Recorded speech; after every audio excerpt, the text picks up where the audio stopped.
Praise lord. దేవనామానికి మహిమ కలుగును గాక. అందరూ ఎలా ఉన్నారండి? బాగున్నారా? మన రక్షకుడును ప్రభు అయిన క్రీస్తు నామంలో మీ అందరికీ శుభాభివందనాలు తెలియజేస్తున్నాం. మీకు మీ కుటుంబాలకు ఈ యొక్క కార్యక్రమాన్ని చూస్తున్నటువంటి ప్రతి ఒక్కరికి ప్రభు అయిన క్రీస్తు నామంలో మీ అందరికీ శుభాశీర్వాదములు సర్వసమృద్ధిగా ప్రభు కలుగచేయునుగాక. ఆమేన్. మరొక పునరుద్ధాన దినాన్ని ఈ విధంగా మనం కూడుకుని ఆరాధించడానికి, ఈ లైవ్లో ప్రభువుని ఆరాధించడానికి ప్రభు ఇచ్చినటువంటి ఈ అవకాశాన్ని బట్టి, ఈ మాధ్యమాన్ని బట్టి ప్రభుని స్తుతిస్తూ మరొక పునరుద్ధాన ఆరాధనలోకి ప్రవేశిస్తాం. జూన్ నెల 2వ పునరుద్ధానపు ఆరాధనలోకి ప్రభు మనలందరినీ ప్రవేశపెట్టి ఉన్నారు. ఈ సమయంలో ఆయా స్థలాల్లో ఉన్న ప్రతి ఒక్కరు కూడా చక్కగా, క్రమంగా, మర్యాదగా మనం ప్రతి ఆదివారం దేవుని మందిరంలో దేవుణ్ణి ఆరాధిస్తున్నట్టు విధంగా మనం ఈ యొక్క సమయంలో దేవుని ఆరాధించుకుందాం. మొట్టమొదటిగా ప్రార్థనతో ఈ యొక్క ఆరాధన కార్యక్రమాన్ని ప్రారంభించుకుందాం. తర్వాత పాటలు, ఆరాధన, వాక్యంతో ఈ యొక్క కార్యక్రమాన్ని ముందుకు కొనసాగింపు చేద్దాం. అందరు కన్నులు మూసుకున్నట్లయితే ప్రార్థన. మహాగణుడా, మహోన్నతుడా, నీకు స్తోత్రాలు. సర్వోన్నతమైన స్థలములలో నీకు మహిమ. నీకు ఇష్టలైన మనుషులకు భూమి మీద సమాధానం అని సెలవిస్తున్న మా తండ్రి, నీకు వందనాలు తండ్రి. యథార్థవంతులను బలపరచడానికి నీ కనుదృష్టి లోకమంతా సంచారం చేస్తుంది. ఈ లోకమంతా సంచారం చేస్తున్న నీ కనుదృష్టి చేత ఈ లోకమంతా ఉన్నటువంటి కరోనా వైరస్ నుండి ఈ ప్రపంచానికి, ప్రపంచ దేశ ప్రజలకు, దేశాలకు, ఇదిగో ఆయా జాతులు, ఆయా భాషలు, ఆయా తెగలు, ఆయా మనుషులకు ప్రతి ఒక్కరికి తండ్రి విడుదల దయచేయమని మరొక్కసారి మిమ్మల్ని వేడుకొనుచున్నాం తండ్రి. నీ వాక్యం సెలవిస్తుంది, కొండల తట్టు మా కన్నులెత్తుచున్నాము, మాకు సహాయము ఎక్కడి నుండి వచ్చును? యెహోవా వలనే మనకు సహాయము కలుగునని నీ వాక్యం సెలవిస్తుంది కదా. అవును తండ్రి, భూమి ఆకాశములను సృజించిన యెహోవా వలనే మాకు సహాయమని మరొక్కసారి ఈ సమయంలో నీ పాదాలు పట్టుకొనుచున్నాం. కృప పొందడానికి ధైర్యంతో కృపాసనం మీదకు చేరుతున్నాం తండ్రి. నీ కృప మా అందరికీ దేవా దయచేయమని అడుగుతున్నాం. మరొకసారి ఈ జూన్ నెల 2వ పునరుద్ధానపు ఆరాధనలో ఏ విధంగా మేమందరం కలిసి నేను ఆరాధించడానికి ఇచ్చినటువంటి మంచి ఇదిగో యొక్క సమయాన్ని బట్టి నీకు వందనాలు. ఇదిగో తండ్రి, లోకంలో ఎంతో గనులైన వారు, విద్యావంతులు, ఆస్తిపరులు, అందచందాలు కలిగిన వారు, భోగభాగ్యాలు కలిగిన వారు, శ్రీమంతులు, దేవా తండ్రి, ఎందరో గొప్ప గొప్ప మహానుభావులు, గొప్ప గొప్ప వారు ఈ లోకాన్ని విడిచి వెళ్ళిపోయారు. ఈ రోజున లేకుండా అయా తండ్రి స్తోత్రాలు, ఈ లోకాన్ని విడిచి వెళ్ళిపోయారు. కానీ సజీవుల లెక్కల్లో మమ్మల్ని అందరినీ ఉంచావు. నీ యొక్క రెక్కలు నీడను మాకు ఆశ్రయం ఇచ్చి ఇదిగో క్షేమంతో, సమాధానంతో దేవా ఇటువంటి పరిస్థితుల్లో కూడా మమ్మల్ని నడిపిస్తున్నందుకు నీకు వందనాలు తండ్రి. అయా తనింకను నీ కృప కలిగిన హస్తం చేత నీ రాక పర్యంతల వరకు మీరే మమ్మల్ని నడిపించే దేవుడుగా ఉండి అయా మీరు మాకు తోడుగా ఉండి మమ్మల్ని అందరినీ నడిపించండి. ఈ యొక్క లైవ్ ఆరాధనకి ఎందరైతే కూడి వచ్చి ఉన్నారో, ఎందరైతే ఏకీవిస్తున్నారో ప్రతి ఒక్కరిని, ప్రతి ఒక్క కుటుంబాన్ని దీవించి ఇప్పుడు జరుగుతున్న ఈ పునరుద్ధానపు ఆరాధన ఆది నుండి అంతం వరకు నీ ఆత్మచేతనే జరిగించండి దేవా తండ్రి. జరుగుతున్నటువంటి ఈ ఆరాధన క్రమం అంతా ఆది నుండి ఎంతవరకు నీ ఆత్మచేతనే దేవా తండ్రి ప్రతి ఒక్కరికి ఆశీర్వాదకరంగా, దీవెనకరంగా, నీ నామానికి మహిమకరంగా ఈ కార్యక్రమాన్ని జరిగించమని మా కొరకు త్వరలో రాబోచున్న యేసయ్య శ్రేష్టమైన నామములో ఈ ప్రార్థన అడిగి వేడుకొనుచు పొందుకొని ఉన్నాం పరమ తండ్రి. ఆమేన్, ఆమేన్. ఈ సమయంలో పాటలు పాడుతూ ప్రభు నామాన్ని మహిమపరుచుదాం. పాటలు పాడుతున్నటువంటి సమయంలో ప్రతి ఒక్కరూ కలిసి పాడుతూ దేవుని నామాన్ని మహిమపరచాల్సిందిగా తెలియజేస్తున్నాం. కొన్ని పాటలు పాడుతూ ఉండగా మనం కూడా కలిసి పాడుతూ దేవుని నామాన్ని మహిమపరుస్తాం. ఈ సమయంలో పాటలు పాడుతున్నటువంటి క్వైర్ బిడ్డలు వచ్చి పాటలు పాడుతుండగా ఈ కార్యక్రమాన్ని ముందుకు కొనసాగింపు చేద్దాం. దేవునికి స్తోత్రం. హల్లెలూయా. నీ ప్రేమ నా జీవితాన్ని నీకై వెలిగించెనే యేసయ్యా. నీ కృప సెలయేరునా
నా జీవితాన్ని నీకై వెలిగించెనే. యేసయ్యా నీ కృప సెలయేరులా నాలో ప్రవహించెనే.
నిలిచేది నీ ప్రేమే యేసయ్యా నిలకడగా ఉండేది నీ మాటే యేసయ్యా నిత్యం నిలిచేది నీ ప్రేమే యేసయ్యా నిలకడగా ఉండేది నీ మాటే యేసయ్యా నాతో ఉండేది నీ స్నేహం యేసయ్యా నాలో ఉండేది నీ మాటే యేసయ్యా నాతో ఉండేది నీ స్నేహం యేసయ్యా నాలో ఉండేది నీ పాటే యేసయ్యా నాతో ఉండేది నీ స్నేహం యేసయ్యా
ప్రైజ్ లార్డ్. దేవునికి మహిమ కలుగును గాక. హల్లెలూయా. ఈ సమయంలో మరొక పాట పాడుకుంటూ దేవుని మహిమపరచుకుందాం. ఎంత మంచి ప్రేమ నీది యేసయ్యా, నీలా ప్రేమించేది ఎవరయ్యా. ఎంత మంచి ప్రేమ నీది యేసయ్యా, నీలా ప్రేమించేది ఎవరయ్యా. అడగకపోయినా అక్కరలెరిగినా, అడగకపోయినా అక్కరలెరిగినా, అల్ఫా ఒమేగావు నీవే కదా, అల్ఫా ఒమేగావు నీవే కదా. ఎంత మంచి ప్రేమ నీది యేసయ్యా, నీలా ప్రేమించేది ఎవరయ్యా. ఎంత మంచి ప్రేమ నీది యేసయ్యా, నీలా ప్రేమించేది ఎవరయ్యా.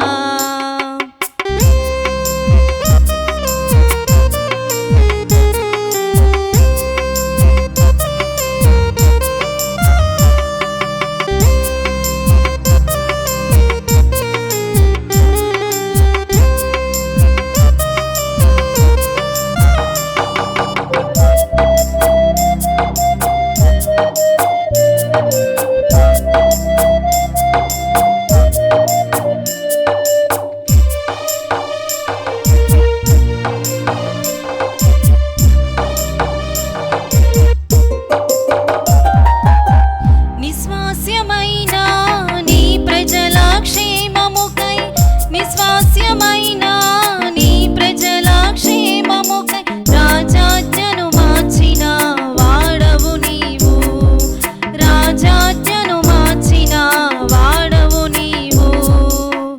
రాజులను మార్చిన రాజువు, రాజులని కూల్చిన జయశాలివి. రాజులను మార్చిన రాజువు, రాజులని కూల్చిన జయశాలివి. యేసయ్యా నీ ప్రేమే మధురం, యేసయ్యా నీ కృపయే అమరం. యేసయ్యా నీ ప్రేమే మధురం, యేసయ్యా నీ కృపయే అమరం. ఎంత మంచి ప్రేమ నీది యేసయ్యా, నీలా ప్రేమించేది ఎవరయ్యా.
Praise Lord. ఈ సమయంలో ఆరాధన చేసుకుందాం.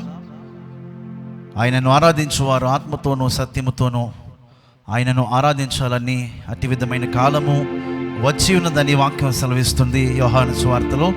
అట్లాగే ఈ సమయంలో ప్రభుని సమయంలో ఆత్మతో, మనసుతో, పూర్ణ మనసుతో, పూర్ణాత్మతో ఆయనను ఆరాధన చేద్దాం. అందరూ కళ్ళు మూసుకున్నట్లయితే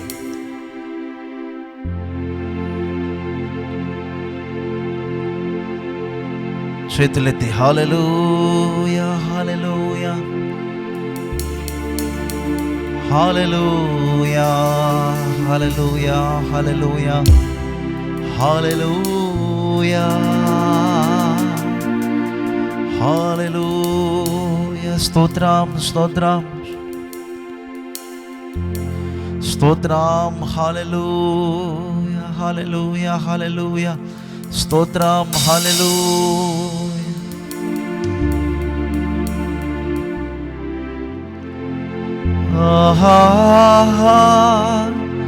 హల్లెలూయా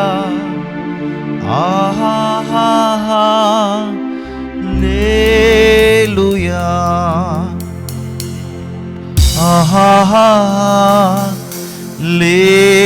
హల్లెలూయా హల్లెలూయా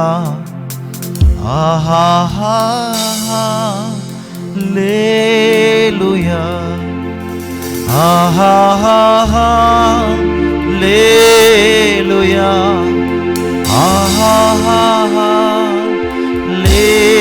హల్లెలూయా హల్లెలూయా ఆమేన్. ఆశ్చర్యకరుడా స్తోత్రం చెప్తాం. ఆలోచనకర్త స్తోత్రం. ఆశ్చర్యకరుడా స్తోత్రం. ఆలోచనకర్త స్తోత్రం. బలమైన దేవా నిత్యుడవగు తండ్రి సమాధానకధిపతి స్తోత్రం. బలమైన దేవా నిత్యుడవగు తండ్రి సమాధానకధిపతి స్తోత్రం. చేతులెత్తి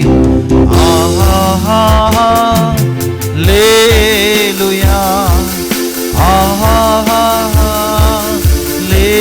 హల్లెలూయా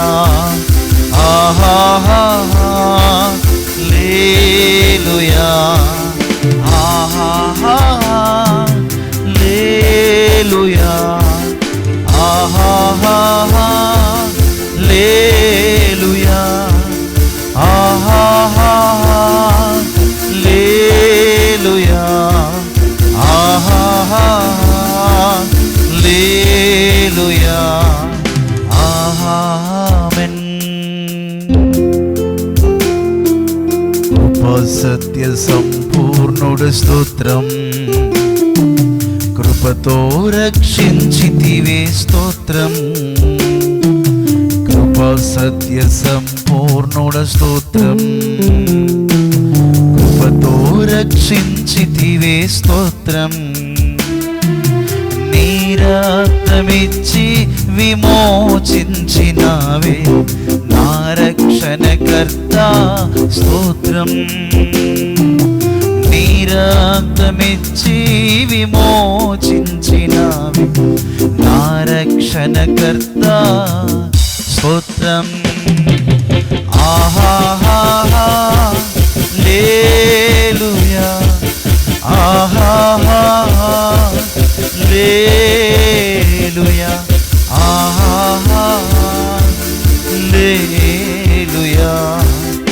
ఆమేన్. ఆమేన్ అనువాడ స్తోత్రం. అల్ఫా ఒమేగా స్తోత్రం. ఆమేన్ అనువాడ స్తోత్రం. అల్ఫా ఒమేగా స్తోత్రం. అగ్ని జ్వాలల వంటి కన్నులు కలవాడ అత్యున్నతుడా స్తోత్రం. అగ్ని జ్వాలల వంటి కోటి కన్నులు గలవాడ అత్యున్నతుడా స్తోత్రం. ఆహాహా లేలుయా, ఆహాహా లేలుయా, ఆహాహా లేలుయా, ఆహాహా లేలుయా, ఆహాహా లేలుయా, ఆహాహా లేలుయా, ఆహాహా లేలుయా, ఆమేన్. అత్యున్నత సింహాసనముపై ఆసీనుడవైన నా దేవా, అత్యంత ప్రేమా స్వరూపివి నీవే, ఆరాధింతుము నిన్నే. అత్యంత ప్రేమా స్వరూపివి నీవే, ఆరాధింతుము నిన్నే.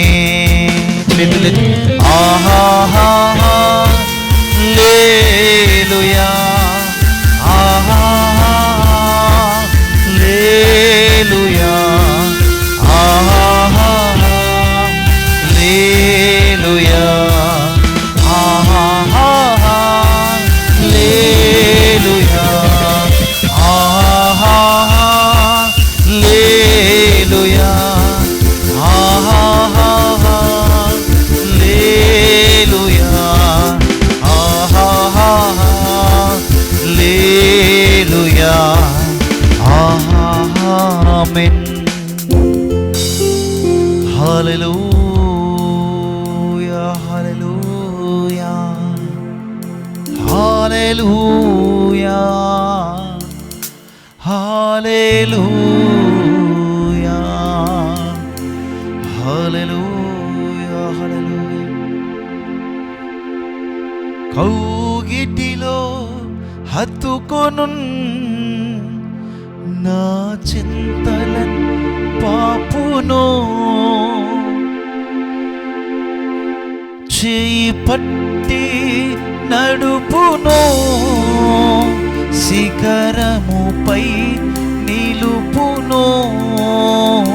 కన్న తల్లి చేర్చునట్లు నన్ను చేర్చున ప్రియుడు, కన్న తల్లి చేర్చునట్లు నన్ను చేర్చున ప్రియుడు. నా కొరకై మరణించే, నా పాపముల్ భరించే, విడువడు ఎప్పుడు, ఎడబాయడు ఎన్నడు. కన్న తల్లి చేర్చునట్లు నన్ను చేర్చున ప్రియుడు, కన్న తల్లి చేర్చునట్లు ఆమేన్ నన్ను చేర్చున ప్రియుడు. హల్లెలూయా,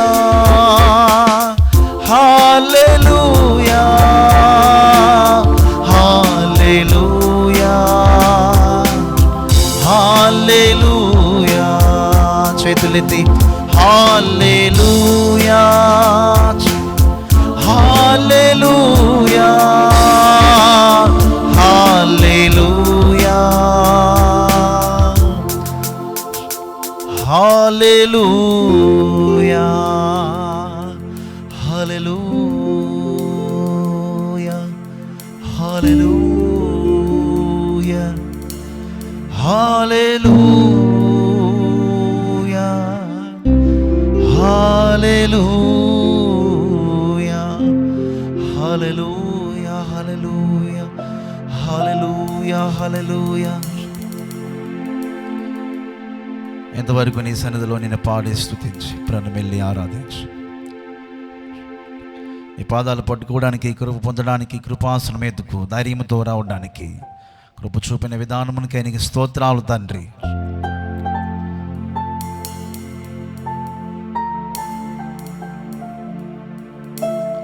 ఎంతవరకు దేవా నిన్ను స్తుతించి మహింపరచడానికి ఇచ్చిన మంచి సమయాన్ని బట్టి నీకు వందనాలు తండ్రి, స్తోత్రాలు. ఈ సమయంలో తండ్రి ఇప్పుడు జరుగుతున్న ఈ పునరుద్ధాన ఆరాధనలో నీ సన్నిధి మాతో ఉంచండి. ఆత్మ నడిపింపు దయచేయండి. ప్రతి విధమైన అపవాద క్రియలు, సాతాన క్రియలు, చీకటి క్రియలు, వైమండల క్రియలు నజరేయుడైన యేసు నామములో తొలగి పోవునుగాక. నీ నామమునికి మహిమ కలుగునుగాక. దేవా తండ్రి, నీ యొక్క నామము ఎల్లప్పుడూ మహిమపరచబడాలి, పూజించబడునుగాక, ప్రార్థించబడునుగాక, ఘనత నొందునుగాక, మహిమ పొందుకునుగాక. తనకు ప్రార్థన చేయ వారందరికీ కృప చూపడానికి ఆయన ఐశ్వర్యవంతుడైనాడని వాక్యం సెలవిస్తుంది. ఎందరైతే ఈ సమయంలోనికి ప్రార్థన చేస్తున్నారు, క్రీస్తు యేసునందున్న కృప చేత ప్రతి ఒక్కరి అవసరతలు అక్రతలు తీర్చి మహిమను పొందండి, కృప చూపండి, కనికరించండి. నీ కృపా వాత్సల్యాలు దయచేయండి. నీ కరుణా కటాక్ష అందరికీ కిరీటముగా ధరింపు చేయండి. నిన్ను ఎన్ని నోళ్లతో స్తుతించినా నీ రుణాన్ని మేము తీర్చుకోలేము కదా తండ్రి. ఏమి తెచ్చి నిన్ను దర్శించగలనని మీకా భక్తుడు తెలియజేస్తున్నాడు తండ్రి. ఏమిచ్చినా మీ రుణాన్ని మేము తీర్చుకోలేని వారమయ్యా. నీ సన్నిధికి రాకున్న వారం, నీకు ప్రార్థించలేని వారం, ప్రార్థించకపోతే నీ ఎదుగు రాకపోతే మేము జీవించలేని వారము.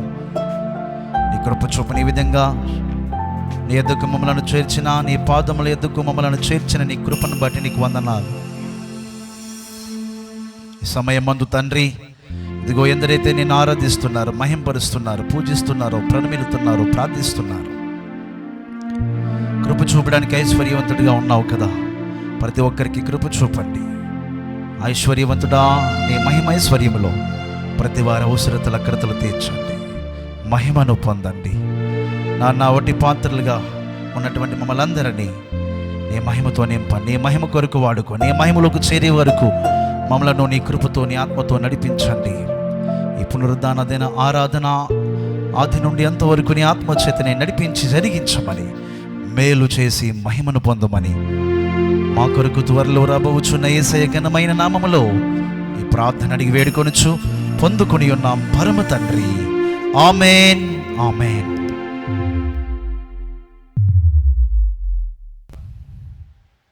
ఈ సమయంలో కొద్దిసేపు దేవుని వాక్యాన్ని మనం చూద్దాం.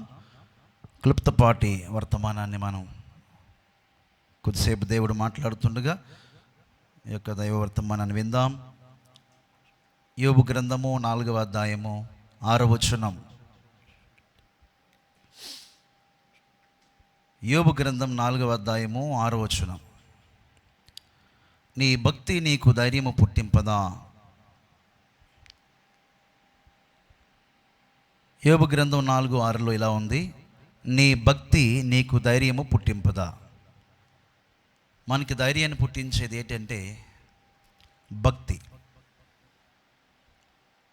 ఈ భూమి మీద చాలా రకాలైన భక్తులు ఉన్నాయి. ఈ భూమి మీద అనేక రకాలైనటువంటి భక్తులు ఉన్నాయి.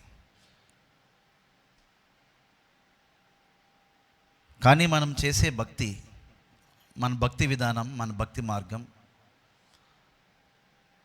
అది మోక్షాన్ని ఇస్తుందా? అది సరైనదేనా? అది మనకి క్షేమాన్ని ఇస్తుందా అని మనం ఆలోచించి భక్తిని చేయవలసిన వారుగా ఉన్నాం, మనుషులమైనటువంటి మనం. ఈ భూమి మీద చాలా రకాలైన భక్తులు ఉన్నాయి. కాళ్ళ క్రింద చీమలు కూడా చనిపోకుండా కాళ్ళకు దూదులు కూడా కట్టుకుని నడిచేవారు. ఆ విధంగా భక్తి చేసేవారు కూడా, అంటే వాళ్ళ ద్వారా చిన్న ప్రాణికి కూడా హాని జరగకుండా ఉండాలని ఆ విధమైన భక్తి చేసేవారు కూడా ఉన్నారు. అనేక రకాలైన భక్తులు ఈ భూమి మీద ఉన్నాయి. కానీ బైబిల్ గ్రంథంలో యోబు అనే ఒక భక్తుడు ఉన్నాడు. ఆ భక్తుడు ఎవరికి భక్తి చేసేవాడంటే మనం ఆరాధిస్తున్నటువంటి ప్రభువుకు, తండ్రి అయిన యెహోవా దేవుడని వాక్యం సెలవిస్తుంది. అంటే పాత నిబంధనలో యెహోవా దేవుడిగా పిలువబడుతుంది. మనం ఆరాధిస్తున్నటువంటి ఆ ప్రభువునే యోబు కూడా ఆరాధించేవాడు, భక్తి కలిగి ఉండేవాడు. కానీ తన జీవితంలో ఒకానొకసారి అననుకూలమైన పరిస్థితులు సంభవించినప్పుడు, పరిస్థితులన్నీ తారుమారైనప్పుడు తన స్నేహితుడైన తేమానీయుడైన ఎలీఫజు అనే ఒక స్నేహితుడు యోబు దగ్గరికి వచ్చి, యోబు, ఎందుకు నువ్వు అధైర్యపడుతున్నావు? నీ భక్తి నీకు ధైర్యం పుట్టించదా అంటే యోబు స్నేహితుడైన ఎలీఫజుకు తెలుసు యోబు భక్తుడని. యోబు గారు చేసే భక్తి నిజమైన దేవునికి అతను భక్తి చేస్తున్నాడని తెలుసు. చాలామంది తెలిసి భక్తి చేస్తుంటే కొంతమంది తెలియకుండా భక్తి చేసేవారు కూడా ఉన్నారు. ఏదో అందరూ చేస్తున్నారు కదా, మేము కూడా చేయాలని. ఒకవేళ చేయకపోతే దేవుడు అనేవాడు, భగవంతుడు అనేవాడు కోప్పడతాడు అని అట్లా తెలియకుండా చేసేవారు కూడా ఉన్నారు.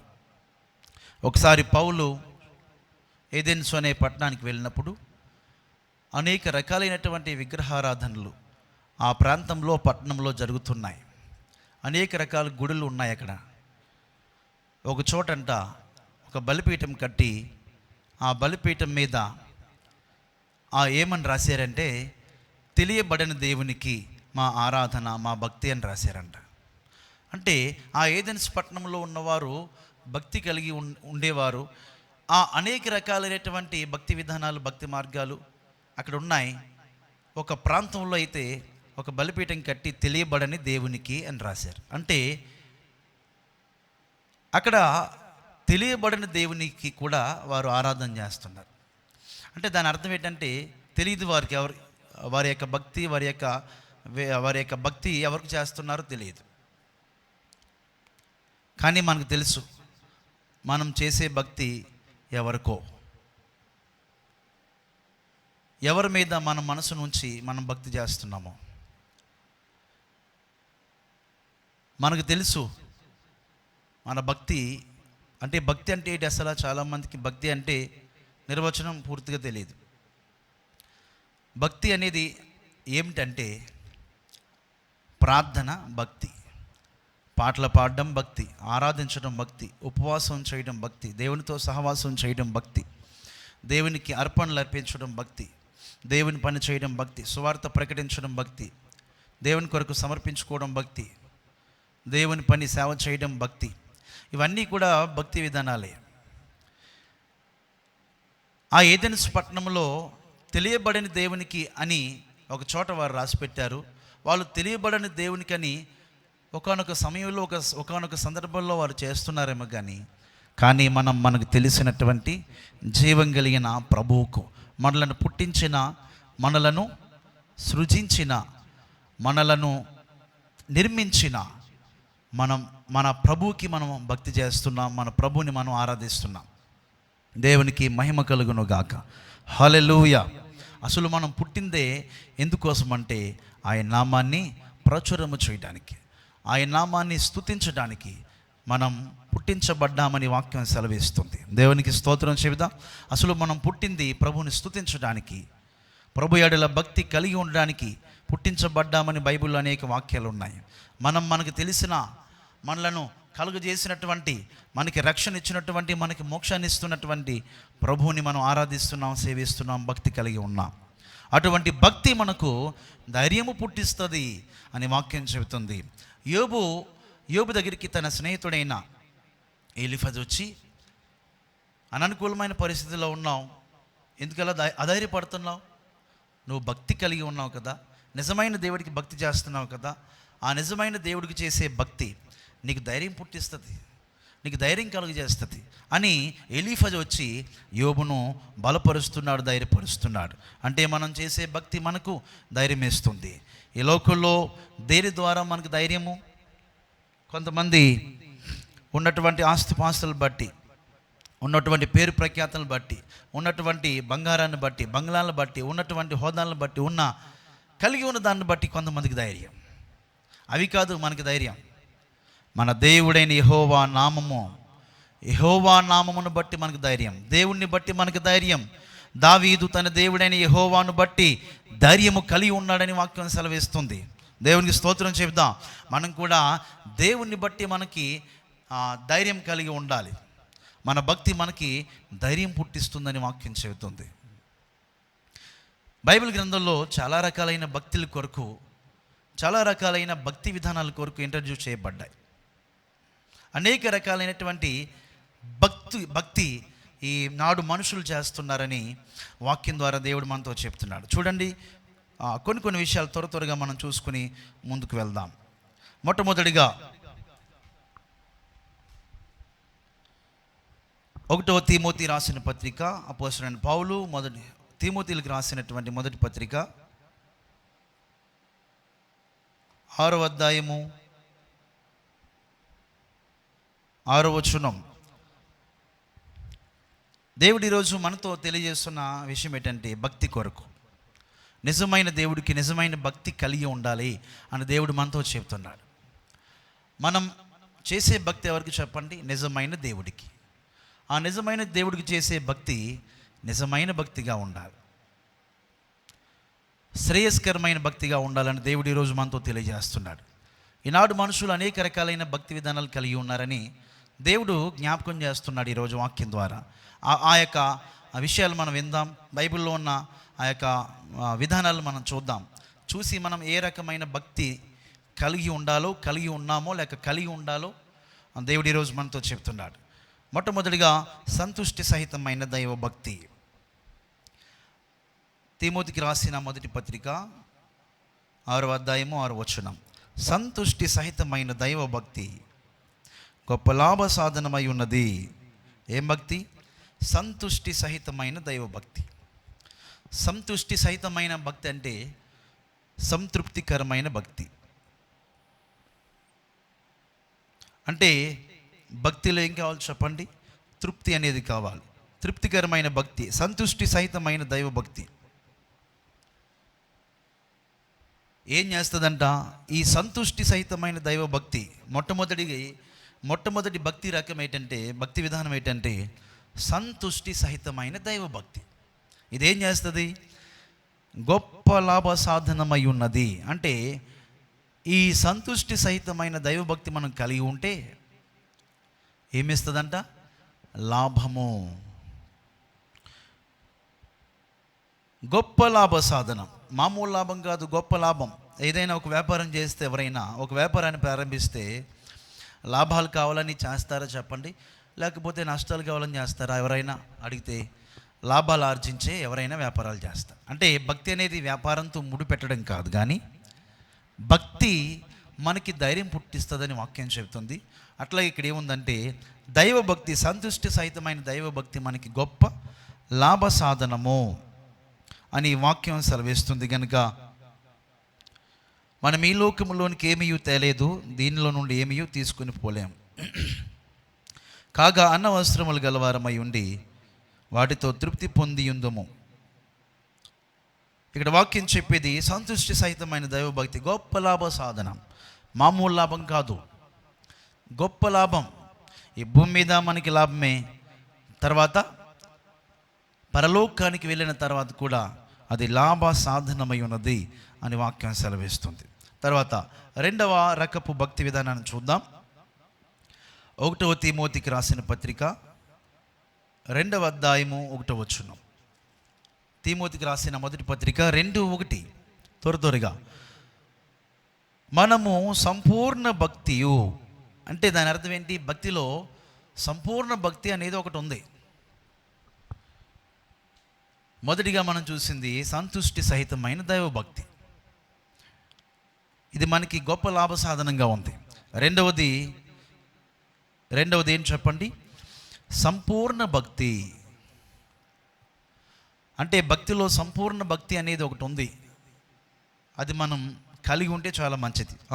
సంపూర్ణ భక్తి కలిగి ఉంటే ఏమవుతుందో చూడండి. మనము సంపూర్ణ భక్తియు మాన్యతయు కలిగి సుఖముగాను నెమ్మదిగాను సుఖముగాను బ్రతుకు నిమిత్తము అన్నిటికంటే ముఖ్యంగా మనుషులందరి కొరకు, రాజుల కొరకు, అధికారుల కొరకు విజ్ఞాపనలు, ప్రార్థనలు, యాచనలు, కృతజ్ఞతాస్తుతులు చేయాలని హెచ్చరించుచున్నాను. పౌలు ఏం హెచ్చరిస్తున్నాడంటే, మనం సంపూర్ణ భక్తి కలిగి ఉండాలని ఎవరైతే కోరుకుంటారో వారు అందరి కొరకు ప్రార్థన, విజ్ఞాపన, యాచన, కృతజ్ఞతాస్తుతులు చేయాలి. ప్రార్థన, విజ్ఞాపన, యాచనలు, కృతజ్ఞతాస్తుతులు ఎవరి జీవితంలో అయితే ఉంటుందో వారు సంపూర్ణమైన దైవభక్తి కలిగి ఉన్నవారు. సంపూర్ణమైన దైవభక్తి మనకు కావాలంటే అది ప్రార్థన, యాచన, కృతజ్ఞతాస్తుతి. ప్రార్థన, విజ్ఞాపనలు, యాచనలు, కృతజ్ఞతాస్తుతుల ద్వారా అది మనకి సాధ్యమవుతుంది. ఆ ప్రార్థన మనకి సంపూర్ణమైన భక్తిని కలిగి ఉండేటట్లుగా చేస్తుంది. తర్వాత మూడవ విధానమైన భక్తి, తిమోతికి రాసిన మొదటి పత్రిక 4:7. తిమోతికి రాసిన మొదటి పత్రిక 4వ అధ్యాయము 7వ వచనం.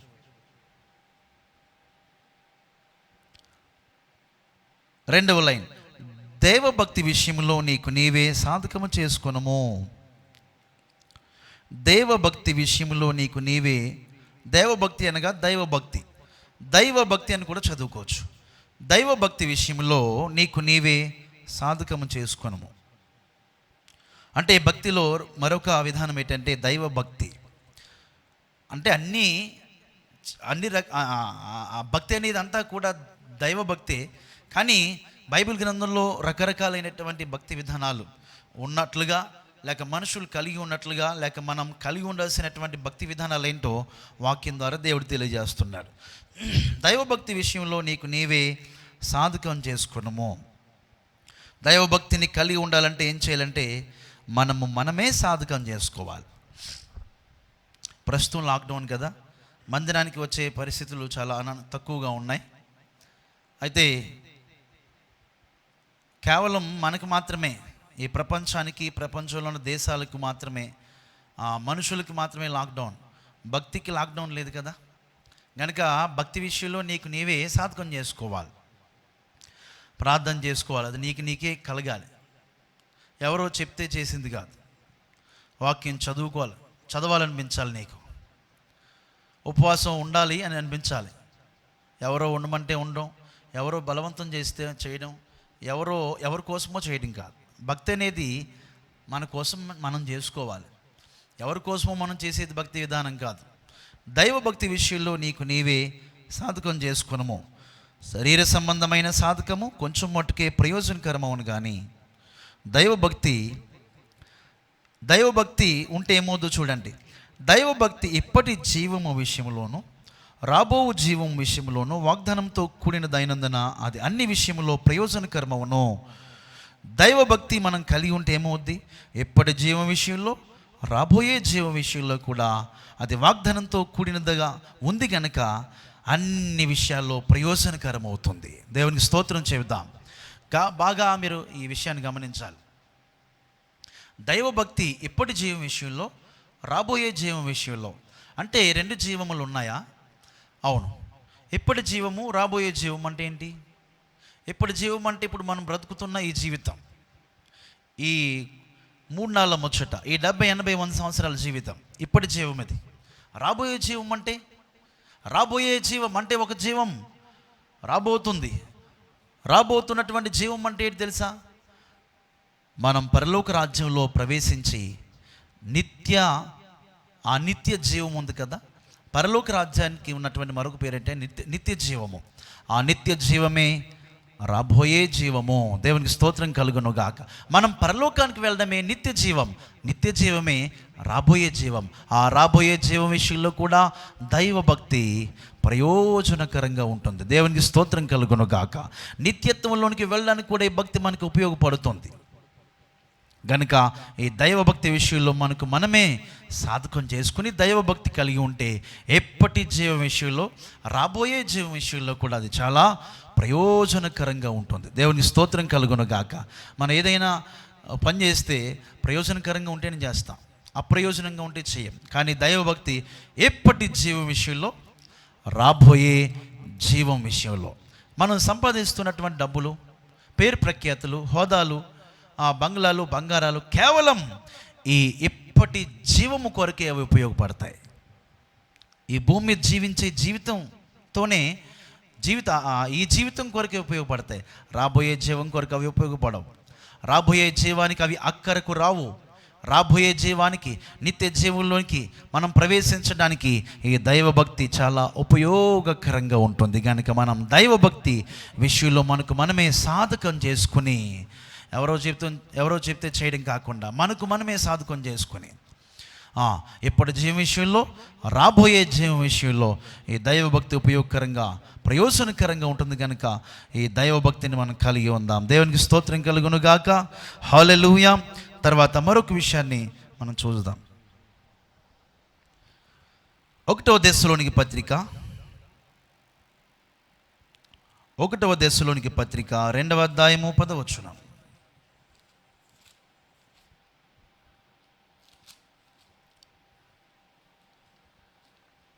1వ దెస్సలోనికి రాసిన అపోస్తలుడైన పౌలు దెస్సలోనికి రాసిన మొదటి పత్రిక 2వ అధ్యాయము 10వ వచనం. పౌలు చెప్తున్నాడు దెస్సలోనికి సంఘంతో ఏమని చూడండి. మేము విశ్వాసులైన మీ ఎదుట ఎంత భక్తిగాను, నీతిగాను, అనింద్యముగాను ప్రవర్తించుతామో దానికి మీరు సాక్షులు, దేవుడును సాక్షి. అంటే పౌలు గారు దెస్సలోనికి సంఘం దగ్గరికి వచ్చి ఆ దెస్సలోనికి సంఘంతో చెప్తున్నాడు, మేము విశ్వాసులైన మీ ఎదుట ఎంత భక్తిగా ఉన్నామో, నీతిగా, అనింద్యులుగా ఉన్నామో, ఎంత పవిత్రమైన భక్తి మేము చేసి ఉన్నామో, కలిగి ఉన్నామో దానికి మీరే సాక్షులు, దేవుడు సాక్షి అని చెప్తున్నాడు. అంటే ఇక్కడ భక్తి ఎటువంటిది అని మనం ఆలోచిస్తే పవిత్రమైన భక్తి. మేము విశ్వాసులైన మీ ఎదుట ఎంత భక్తిగాను, నీతిగాను, అనింద్యముగాను ప్రవర్తించుతాము. ఇదేంటి? ఇది ఏ రకమైన భక్తి అంటే పవిత్రమైన భక్తి. గనుక అపోస్తలుడైన పౌలు సంఘం ఎదుట ఏ విధమైనటువంటి పవిత్రమైన భక్తిని కలిగి ఉన్నాడు. మనము కూడా ఈ లోకము ఎదుట, మనమందరము కూడా సార్వత్రిక సంఘమైన మనందరము వరుడైన క్రీస్తు ఎదుట పవిత్రమైన భక్తి మనం కలిగి ఉండాలి. దానికి దేవుడు సాక్షి, మనుషులు సాక్షిగా ఉన్నారని ఇక్కడ వాక్యం ద్వారా పౌలు తెలియజేస్తున్నాడు. దేవునికి స్తోత్రం కలుగును గాక. హల్లెలూయా. కనుక మనం పవిత్రమైన భక్తిని కలిగి ఉండాలని వాక్యం సెలవిస్తుంది. తర్వాత 5వ రకమైనటువంటి భక్తి విధానం యాకోబు పత్రిక 1:27. యాకోబు రాసిన పత్రిక 1వ అధ్యాయము 27వ వచనం. నిష్కలంకమైన భక్తి అని ఇక్కడ కనబడుతుంది. యాకోబు రాసిన పత్రిక 1వ అధ్యాయము 27వ వచనం. తండ్రి అయిన దేవుని ఎదుట పవిత్రమును నిష్కలంకమునైన భక్తి ఏదనగా దిక్కు లేని పిల్లలను, విధవరాండ్రను వారి ఇబ్బందులో పరామర్శించుటయు, ఇహలోక మాలిన్యము తనకు అంటకుండా తాను కాపాడుకున్నటయునే. ఇక్కడ మరొక రకమైన భక్తి కనబడుతుంది. అదేంటంటే నిష్కలంకమైన భక్తి. నిష్కలంకమైన భక్తి ఏంటంట? దిక్కు లేని పిల్లలను, విధవరాండ్రను వారి ఇబ్బందులు పరామర్శించుటయు, ఇహలోక మాలిన్యము తనకు అంటకుండా తాను కాపాడుకునుటయనే. ఈ భూమి మీద అనేక రకాలైనటువంటి మనుషులు, అనేక మంది ప్రజలు ఇది చేస్తారు. ఏది? దిక్కులేని పిల్లలను, విధవరాండ్రను వారి ఇబ్బందుల్లో పరామర్శిస్తారు. దీనులకు ఆశ్రయం కల్పిస్తారు, అభాగ్యులకు ఆశ్రయం కల్పిస్తారు, ఆహారం లేని వారికి ఆహారం పెడతారు. ఎన్నెన్నో దానాలు, ఆ దానం, ఈ దానం, వస్త్రదానం, భూదానం, గోదానం, రకరకాలైన దానాలు ఉన్నాయి, ఎన్నో చేస్తారు. కానీ నిష్కలంకమైన భక్తి ఏంటంట? దిక్కులేని పిల్లలను విధవరాండ్రను వారి ఇబ్బందుల్లో పరామర్శించడం మాత్రమే కాకుండా ఇహలోక మాలిన్యము తన కంటకుండా, ఈ లోకంలో ఉన్న పాపము తన కంటకుండా తను తాను కాపాడుకొనుటయనే. చాలామంది మొదటి చేస్తున్నారు కానీ రెండవది కలిగి ఉండలేకపోతున్నారు. ఆ రెండవది ఏంటంటే ఇహలోక మాలిన్యం అనగా పాపము తనకు అంటకుండా తను తాను కాపాడుకోవడం ఎవరికి సాధ్యం కాదు. కానీ ఎవరైతే క్రీస్తునందుకు వస్తారో, యేసునందుకు వస్తారో వారిని పాపము నుండి వారిని పవిత్రులుగా చేస్తుంది. యేసు రక్తం ప్రతి పాపము నుండి మనలను పవిత్రులుగా చేయని వాక్యం సెలవిస్తుంది. అట్టి విధంగా ఎవరైతే ఉంటారో వారు నిష్కలంకమైన భక్తి కలిగి ఉన్నవారని వాక్యం తెలియజేస్తుంది. మనం గమనించాలి. మొదటిగా సంతుష్టి సహితమైన దైవభక్తి, రెండవదిగా సంపూర్ణమైన భక్తి, మూడవదిగా దైవభక్తి, నాలుగవదిగా పవిత్రమైన భక్తి, ఐదవదిగా నిష్కలంకమైన భక్తి. ఆరో మాట చూద్దాం. తిమోతికి రాసినటువంటి రెండవ పత్రిక, అపోస్తలుడైన పౌలు తిమోతికి రాసిన రెండవ పత్రిక 3వ అధ్యాయము 12వ వచనం. 3:12 క్రీస్తు యేసునందు సద్భక్తితో బ్రతుకును ఉద్దేశించువారు హింస పొందుదురు. ఇక్కడ తర్వాత రకమైనటువంటి తర్వాత భక్తి విధానం ఏంటంటే సద్భక్తి. ఎవరైతే సద్భక్తి చేయాలనుకుంటారో వారు హింస పొందుతారు. హింసలు అంటే శ్రమలు. చాలామంది ఎలా భావిస్తారంటే ఎవరైనా శ్రమలతో ఉన్నారనుకోండి, ఇరుకు ఇబ్బందులతో ఉన్నారనుకోండి, హింసలతో ఉన్నారనుకోండి, శ్రమను అనుభవిస్తున్నారనుకోండి, కొంతమంది ఎలా ట్రీట్ చేస్తారంటే ఎలా ఆలోచిస్తారంటే కొంతమంది వీళ్ళు ఏదో కొంచెం తేడాగా ఉన్నారు, లేకపోతే దేవునికి అయిష్టంగా ఉన్నారు, అందుకనే వీళ్ళకి శ్రమలు వస్తున్నాయి, హింసలు వస్తున్నాయి, ఇరుకు ఇబ్బందులతో ఉన్నారు, ఈ విధమైన పరిస్థితుల్లో వీరు ఉన్నారని చెప్పి ఆలోచిస్తారు.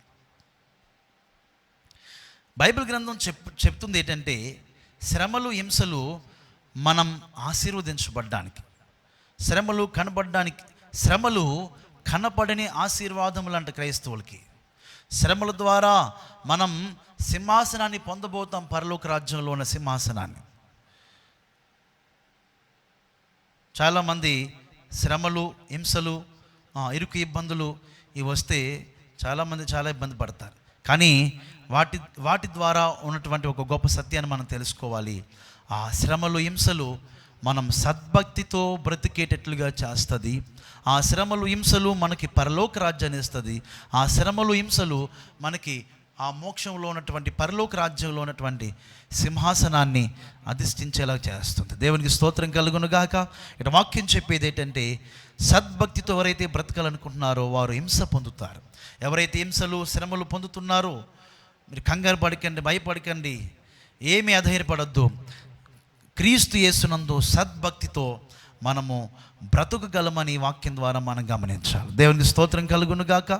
సద్భక్తి మనం ఎవరైతే చేయాలనుకుంటారో వారి జీవితంలో ఖచ్చితంగా శ్రమలు హింసలు వస్తాయి. శ్రమలు హింసలు అవమానాలు వస్తున్నాయని మీరేమీ భయపడిన అవసరం లేదు, నిరుత్సాహపడిన అవసరం లేదు. తప్పకుండా దేవుడు మీతో ఉన్నాడు. సద్భక్తి మీరు కలిగి ఉన్నారు. మీరు అనుభవిస్తున్నటువంటి హింసలు శ్రమల ద్వారా ఒక గొప్ప సింహాసనాన్ని దేవుడు మనకి పరలోక రాజ్యంలో ఇవ్వబోతున్నాడని మనం నమ్ముతూ ముందుకు సాగిపోదాము గాక. చేతులెత్తి హల్లెలూయా అని చెప్దాం, ప్రభుని స్తోత్రం చెప్దాం. హల్లెలూయా, స్వరమెత్తి హల్లెలూయా. తర్వాత మరొక విషయాన్ని చూద్దాం. యాకోబు పత్రిక 1వ అధ్యాయము 26వ వచనం. క్లుప్తంగా నేను ఈరోజు వాక్య వివరణ ఇస్తున్నాను. సమయం ఎక్కువగా కాకుండా క్లుప్తమైనటువంటి వర్తమానం అని చెప్పడం జరుగుతుంది. ఈ సమయంలో యాకోబు పత్రిక 1వ అధ్యాయము 26వ వచనం. యాకోబు పత్రిక 1:26. ఎవడైనను నోటికి కళ్ళెము పెట్టుకొనక తన హృదయమును మోసపరుచుకొనుచు భక్తి గలవాడనని అనుకుని ఎడల వాని భక్తి వ్యర్థమే. ఇక్కడ ఉన్న భక్తి ఏంటంటే వ్యర్థమైన భక్తి. భక్తిలో భక్తి విధానాల్లో వ్యర్థమైన భక్తులు కూడా ఉన్నాయా? ఉన్నాయి. వాక్యం ద్వారానే మనం తెలుసుకోవాలి. ఎందుకంటే వాక్యమే మనకి ప్రామాణికం, వాక్యమే మనకు ఆధారం, వాక్యంలో ఉన్నటువంటి రాయబడిన సంగతుల ద్వారా మన విషయాన్ని గమనించాలి, గ్రహించాలి. చూడండి, ఇక్కడ వ్యర్థమైన భక్తి అనేది ఒకటి ఉంది. అదేంటి, ఎలా వస్తుంది వ్యర్థమైన భక్తి, ఎలా కలుగుతుంది అంటే, ఎవడైనాను నోటికి కళ్ళెము పెట్టుకొనక తన హృదయమును మోసపరుచుకొనొచ్చు, భక్తి గలవాడనని అనుకొనిన ఎడల వాని భక్తి వ్యర్థమే. ఏం చేస్తారంటే కొంతమంది వారి నోటికి కళ్ళెం పెట్టుకోరు, ఇష్టానుసారంగా మాట్లాడతారు. నోరుందా కదా, నాలుగు ఉంది కదా అని ఇష్టానుసారంగా మాట్లాడతారు, ఇష్టం వచ్చినట్లుగా. ఎలా పడితే అలా మాట్లాడితే మన భక్తి వ్యర్థమైపోతుంది. మనం చేసే భక్తి వ్యర్థమైన భక్తిగా మారిపోద్దంట. దేవునికి స్తోత్రం కలుగును గాక. మనం చేసే భక్తి సంతుష్టి సహితమైన దైవభక్తిగా ఉండాలి, దైవభక్తిగా ఉండాలి, నిష్కలంకమైన భక్తిగా ఉండాలి, సద్భక్తిగా ఉండాలి, పవిత్రమైన భక్తిగా ఉండాలి, సంపూర్ణమైన భక్తిగా ఉండాలి. కానీ వ్యర్థమైన భక్తిగా మన భక్తి మారిపోకూడదు. వ్యర్థమైన భక్తిగా మన భక్తి కలుషితం అయిపోకూడదు అని అంటే, నోటికి కళ్ళెం పెట్టుకొని మనం మాట్లాడాలి, లేకపోతే మన భక్తి వ్యర్థమైపోద్దంట. ఎవడైనాను నోటికి కళ్ళెము పెట్టుకొనక తన హృదయమును మోసపరుచుకొనొచ్చు, భక్తి గలవాడనని అనుకుని ఎట్లా వాని భక్తి వ్యర్థమే. ఎప్పుడు మన భక్తి వ్యర్థమైపోద్ది? నోటికి కళ్ళెం పెట్టుకోవాలి. నేను భక్తిహీనుల దగ్గరికి వెళ్ళినప్పుడు నా నోటికి చిక్కము ఉంచుకుందును అంటున్నాడు భక్తుడు. ఇష్టానుసారంగా మనం వెళ్తున్నటువంటి ఆ స్థలాల్లో ఇష్టానుసారంగా మనం మాట్లాడితే, ఎలా పడితే అలా మనం మాట్లాడితే మన భక్తి వ్యర్థమైపోద్దండి. కనుక గమనించండి, మన భక్తి వ్యర్థం అవ్వకూడదంటే మన నోటికి కళ్ళెం పెట్టుకోవాలంటే చాలా జాగ్రత్తగా మాట్లాడాలి. దేవుడు ఆకాశం ముందు ఉన్నాడు, మనము భూమి మీద ఉన్నాం. మన మాటలు కొంచెముగా ఉండాలి. దయచేసి గమనించండి, మన మాటలు ఎలా ఉన్నాయో ఒకసారి ఆలోచించుకోండి. ఎలా పడితే అలా మనం మాట్లాడితే మన భక్తి వ్యర్థమైపోద్దనే విషయాన్ని మీరు గమనించాలి. కనుక మనం భక్తి వ్యర్థం అవ్వకూడదంటే మన నోటికి కళ్ళం పెట్టుకుని చాలా జాగ్రత్తగా ఆచితూచి మాట్లాడే విధంగా మన మాటలు ఉండాలని వాక్యం ద్వారా దేవుడు మనకి గ్రహింపు కలుగజేస్తున్నాడు. దేవునికి స్తోత్రం కలుగును గాక. మరొక విధానం చూడండి, మత్తయి సువార్త 6వ అధ్యాయము 5వ వచనం.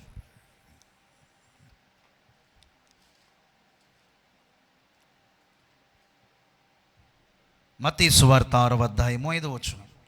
ఇది నటనా భక్తి. చూడండి, ఎలా ఉంటారంటే కొంతమంది, మరియు మీరు ప్రార్థన చేయనప్పుడు వేషధారుల వలె ఉండొద్దు, మనుషులు కనపడవలనని సమాజ మందిరములోను వీధుల మూలలోనూ నిలిచి ప్రార్థన చేయటం వారికి ఇష్టము. ఎవరికి? వేషధారులు. తర్వాత వారు తమ ఫలము పొంది ఉన్నారని నిశ్చయముగా మీతో చెప్పుచున్నాను. తర్వాత 16వ వచనం కూడా చూడండి,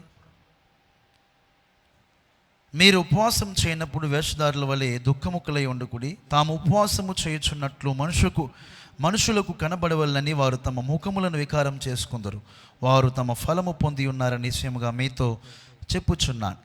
ఈ చదివిన 2 వచనాల్లో ఉన్న అర్థం ఏంటంటే, నటనా భక్తి అంటే కొంతమంది బాగా నటిస్తారంటే వేషధారుల వల్లే ఇతరులకు కనబడాలి.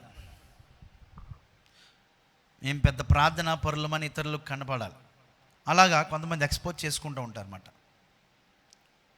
ఉపవాసం ఉన్నట్లు, లేకపోతే ఇలా ఉన్నట్లు, ఎంత భక్తి పరులమని అందరికీ కనపడాలని ఇట్లాగా చేస్తూ ఉంటారు. ఇది నటనా భక్తి. నటనతో కూడిన భక్తి మనకు ఉండకూడదు.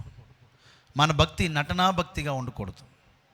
అంటే కొంతమంది మనుషులు ఉన్నప్పుడు బాగా ప్రార్థన చేస్తారు, లేకపోతే భక్తిగా ఉండడానికి ట్రై చేస్తారు, అంటే అంత షో మాట. అంటే మనుషులకి ఆ యొక్క భక్తి విధానాన్ని షో చేయాలని చెప్పి ఇట్లా చేస్తూ ఉంటారు. నటనా భక్తి మనం కలిగి ఉన్నట్లయితే మనం కూడా వేషధారులు నిశ్చయముగా వారు తమ ఫలమును పొంది ఉన్నారని దేవుడు మనతో చెప్తున్నాడు. అంటే దానికి ఆ వేషధారణతో కూడిన భక్తికి, నటనతో కూడిన భక్తికి తప్పకుండా వారు ప్రతిఫలాన్ని పొంది ఉన్నారని దేవుడు చెప్తున్నాడు. కనుక మనం ఎంత మాత్రం వేషధారుల వల్లే ఉండొద్దు. ఏదో ఇతరులకు కనపడాలని. ప్రార్థన అనేది లేదా భక్తి విధానం అనేది ఏదేమైనప్పటికీ కూడా భక్తి విధానం అనేది ఏదో మనుషులకు ఎదురుగా చేసిందే చాలామంది శ్రేష్టమైనది ఎంచుతారు. ఉదాహరణకి ప్రార్థన ఉందనుకోండి, ప్రార్థన అనేది మనం సామూహికంగా చేయవలసినటువంటి సమయ సందర్భంలో. అట్లాగే మనకు పర్సనల్గా ప్రార్థన కూడా ఉండాలి, వ్యక్తిగతంగా కూడా దేవునితో సహవాసం ఉండాలి.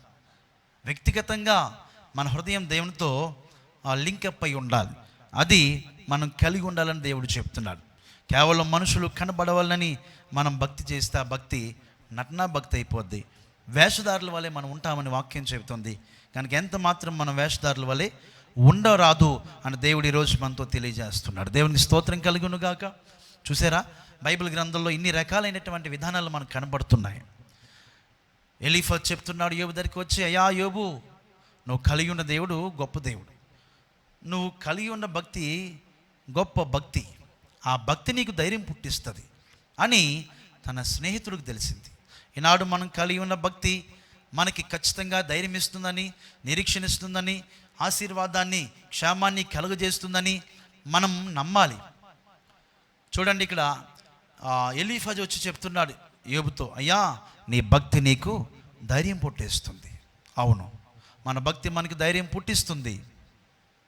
ఏ విధమైన భక్తి మనం కలిగి ఉన్నామో, ఏ విధమైన భక్తి మనం కలిగి ఉండాలో దేవుడు ఈరోజు మనతో చెప్తున్నాడు.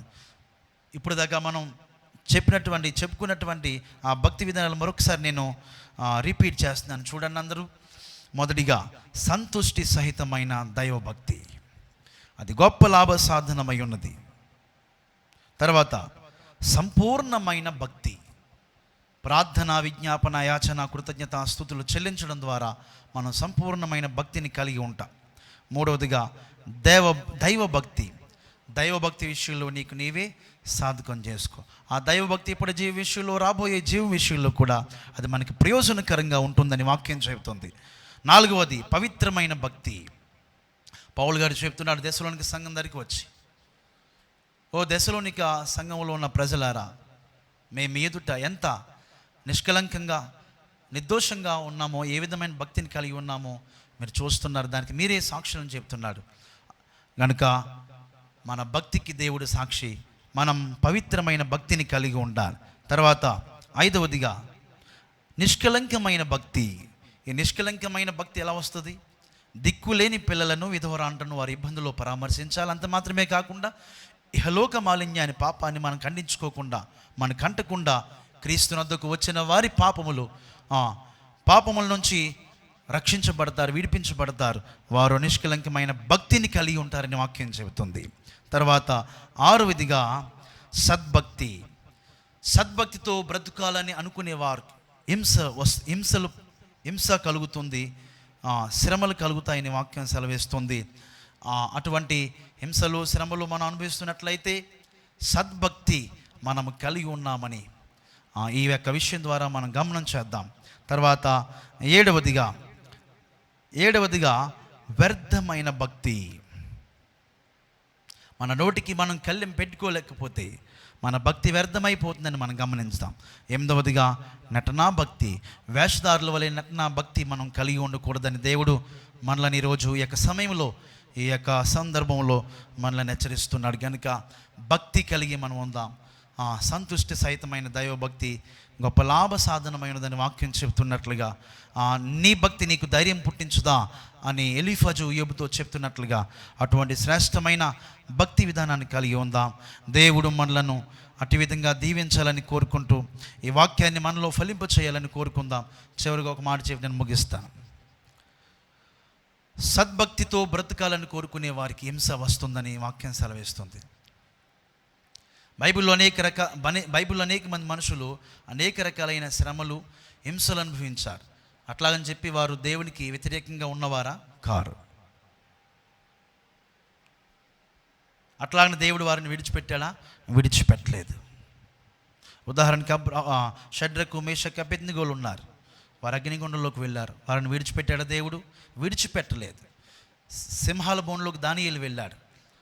అయ్యో, సింహాల బోన్లోకి దానియేలు ఎందుకు వెళ్ళాడు? ఇటువంటి పరిస్థితి ఎందుకు వచ్చింది దానియేలుకి? దానియేలు ఏదో తప్పు చేసి ఉండొచ్చు అని అనుకుంటారు మనుషులు. కానీ దానియేలు ప్రార్థనాపరుడు, ప్రార్థన చేయడం బట్టి, భక్తిగా ఉండడం బట్టే దానియేలు సింహాల బోన్లోకి వెళ్ళనే సంగతి మనకు తెలుసు. అయితే అటువంటి పరిస్థితుల్లో ఉన్న వారిని దేవుడు విడిచిపెట్టాడా? విడిచిపెట్టలేదు. వారిని అద్భుతమైన రీతిలో వారిని దరికి చేర్చి నడిపించాడు. అద్భుతమైన ఆశీర్వాదం ఇచ్చి ఘనపరిచి హెచ్చించాడు. అట్లాగే మనం కూడా అద్భుతమైనటువంటి భక్తిని మనం కలిగి ఉండాలని దేవుడు మనతో తెలియజేస్తున్నాడు. అట్టి విధమైన శ్రేష్టమైన భక్తి దేవుడు మనందరికీ ఇచ్చి మనలను దీవించి ఆశీర్వదించి తన భక్తి మార్గంలో మనలను స్థిరపరచునుగాక. Amen, amen, amen. ప్రార్థన చేద్దాం. ఈ సమయంలో ప్రార్థన చేద్దాం. అందరూ కళ్ళు మూసుకున్నట్లయితే ప్రార్థన చేద్దాం. దైవజనులు ఈ సమయంలో ప్రార్థన చేస్తారు. అందరి ఆశీర్వాదం కొరకు, వేతబడిన వాక్యం కొరకు, అందరి ఆశీర్వాదం కొరకు ఆశీర్వాద ప్రార్థనకి సిద్ధపడదాం. అందరూ కళ్ళు మూసుకున్నట్లయితే ఈ సమయంలో దైవజనులు వచ్చి ప్రార్థన చేస్తారు.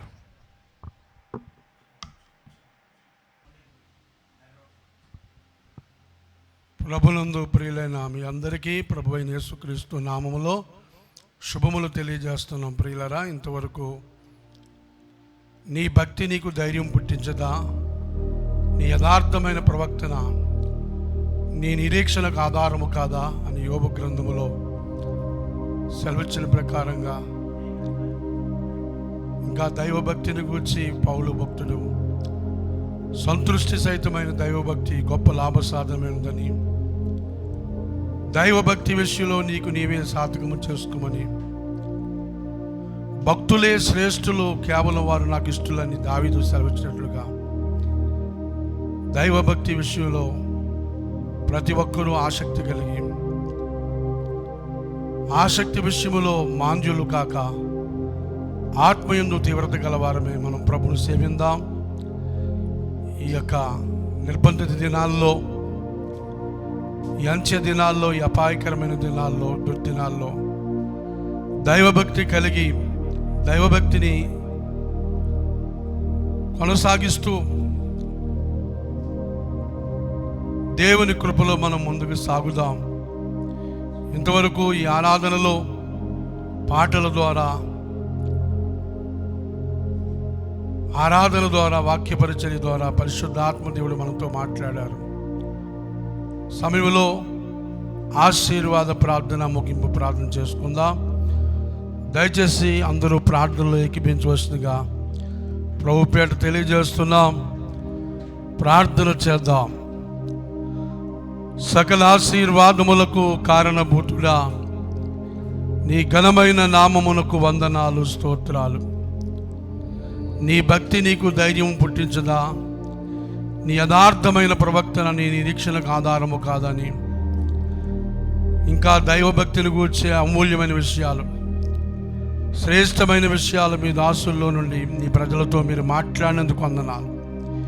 విన్న వాక్యం అందరి హృదయాలలో లోతుగా యేసు నామములో నాటబడునుగాక. నీ వాక్యమే మమ్మల్ని బ్రతికిస్తుంది, మా బాధలో అదే మాకు నెమ్మది కలిగిస్తుందని కీర్తనాకారుడు తెలియజేసినట్లుగా వాక్య ఆశీర్వాదాలు ఈ ప్రార్థనలో ఏకీభవించిన ప్రతి ఒక్కరికి ప్రార్థన ఆశీర్వాదాలు, సహవాస ఆశీర్వాదాలు యేసు నామములో కలుగునుగాక. మరి ముఖ్యముగా భారతదేశాన్ని, ప్రపంచ దేశాలను కరోనా వైరస్ చేత ఎంతగానో ప్రజలు భయభ్రాంతులై ఉంటున్న దినాల్లో మీరు ప్రతి ఒక్కరికి నీ కాపుదల భద్రతను ఉంచి ఈ వైరస్ నుండి, ఈ వైరస్ ప్రభావం నుండి ప్రజలకు తొందరలో విముక్తిని ప్రసాదించండి.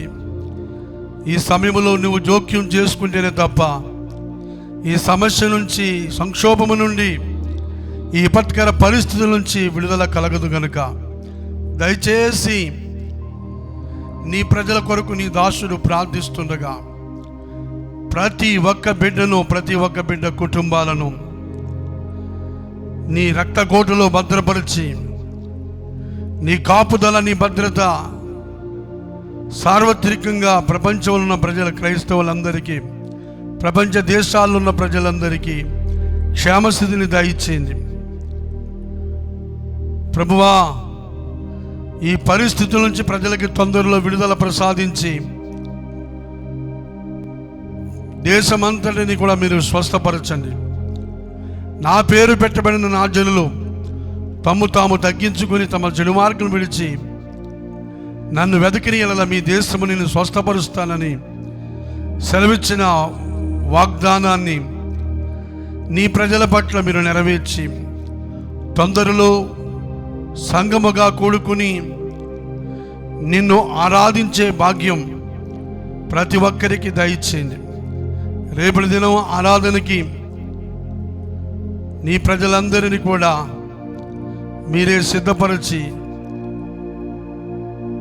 ప్రజలందరూ ఏకముగా కూడి మనమందరము ఏకముగా కూడి యెహోవా నామమును గొప్ప చేయుదుమని భక్తులు కీర్తనాకారులు తెలియజేసినట్లుగా ప్రతి ఒక్కరూ దైవభక్తిని కాపాడుకుంటూ పొందుకున్న రక్షణను కాపాడుకుంటూ విశ్వాస యాత్రలో విశ్వాసములకు కర్తయు దానిని కొనసాగించువాడైన యేసు వైపు చూస్తూ ఈ పందెపు రంగములో ఓపికతో పరిగెత్తి కృపాభాగ్యం ప్రతి ఒక్కరికి దయచేయమని, ఈ ఆరాధనలో పాలు పంచుకున్న ప్రతి ఒక్కరిని పేరు పేరును ఆశీర్వదించి త్వరలో ప్రపంచ దేశాల ప్రజలందరికీ మా భారతదేశాన్ని కనికరించి ప్రజలకు మంచి రోజులు, అన్నిటికీ కుదురుబాటు దినాలు యేసు నామములో వచ్చునుగాక. అన్ని విషయాల్లో క్షేమస్థితిని దయచేయమని, దాసుల కుటుంబాన్ని సంఘ ఆత్మీయ కుటుంబాన్ని కూడా నీ కృపాక్షేమములతో నడిపించమని, ఈ పరిచర్యలో పాలు పంచుకున్న బిడ్డలందరినీ ప్రత్యేకముగా దీవించి ఆశీర్వదించమని, మేలు చేసి మహిమ పొందమని యేసు క్రీస్తు ప్రభువారి ఘనమైన నామములో ప్రార్థించి స్తుతించి అడిగి వేడుకొనుచు పొందుకొని ఉన్నాము పరమ తండ్రి, ఆమేన్. మన తండ్రి అయిన దేవుని ప్రేమయు కుమారుడైన యేసుక్రీస్తు వారి శాశ్వత కృపయు పరిశుద్ధాత్మ అన్యోన్య సహవాసము సమాధానము చేరి వచ్చిన ఈ పరిచర్యలో పాలు పంచుకున్న బిడ్డలందరికీ కృపాక్షేమములు తోడై నడిపించును గాక. ఆమేన్, ఆమేన్, ఆమేన్. God bless you. దేవుడు మిమ్మల్ని మీ కుటుంబాలను ఆయన రెక్కల చాటున భద్రపరచును గాక.